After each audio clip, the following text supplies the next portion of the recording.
Don Vito Corleone, or commonly known as the Godfather, was born in the small Sicilian village of Corleone. The Godfather went on to build an empire revered by his contemporaries. His family name would rise to prominence thanks to his reputation and principles that allowed him build an army of individuals owing favors to their Don. His allies and friends saw a reasonable and honorable man who can be relied on to bring swift justice when needed. Also, it was always profitable to work with the Don, as he would never go back on his word or betray anyone's trust. On the other hand, whoever steps out of line would have to face the Don's wrath.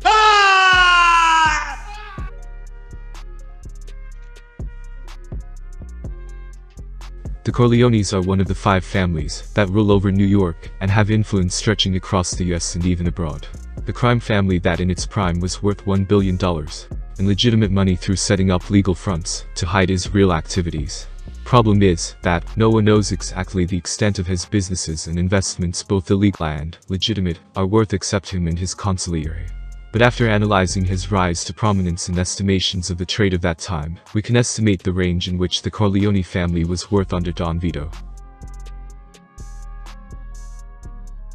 Don Corleone was born in Sicily to Antonio Andolini and Signora Andolini. He was smuggled to America after his family was murdered by the Sicilian Mafia boss, after his father Antonio refused to pay tribute. After years of suffering and determination, Vito founded the Corleone crime family with his companions Peter Clemenza, Ginko Abondando and Salvatore Tessio. After gaining respect of his neighborhood, by getting rid of the former Don who was hated but feared by all, he gained a reputation of being a man of respect, and began settling local disputes, and soon, although with reluctance, he started accepting gifts from local businesses and racket bosses, in return for ensuring that their patrons know that they are safe, and Vito was soon making a wage of $100 a week. Vito, Clemenza and Tessio eventually took over the neighborhood. Later on he started an olive oil company. With the profits he was gaining, 𝐁𝐿, the company eventually became the biggest olive oil importer in the nation, thanks to Vito's reasoning with store owners. He used it as a legal front for his growing organized crime syndicate, while amassing a fortune with its illegal operations, which started during Prohibition, when he used his olive oil trucks to smuggle alcohol in from Canada. Vito soon started to protect small neighborhood illegal establishments that sold alcohol, learning early the value of political protection, adding a new stream of income. In the 1930s, after years of building his organization and reputation, the Godfather had finally established himself as one of the most powerful figures in New York. He had built a formidable network of lawyers, police officers, judges and so on who all owed the Don a favor. So he invested in the protection of his activities by financing the careers and education, to then have an influence over the law. A genius move that allowed him to leverage, firstly allowing him to protect his interest, but also instill fear in the other bosses, and act as a weapon he can use at will. He oversaw a range of businesses founded on gambling, bootlegging, murder, extortion.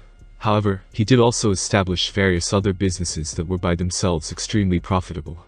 These included everything from real estate holdings, law firm investments, pieces of Wall Street firms, music companies, parts in casinos, banks, Hollywood studios, etc.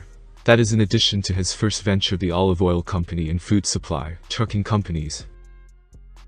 In total, with the consideration of all the Corleone family businesses, assets, investments and other streams of income, under Don Vito Corleone, the family fortune is estimated at approximately $290 million.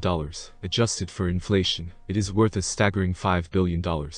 This is, however, an estimation of all family assets and net worth, not necessarily how much they had in their bank accounts. If you would like a part 2, we can discuss in depth on how each business contributed and examine his wealth in much more detail.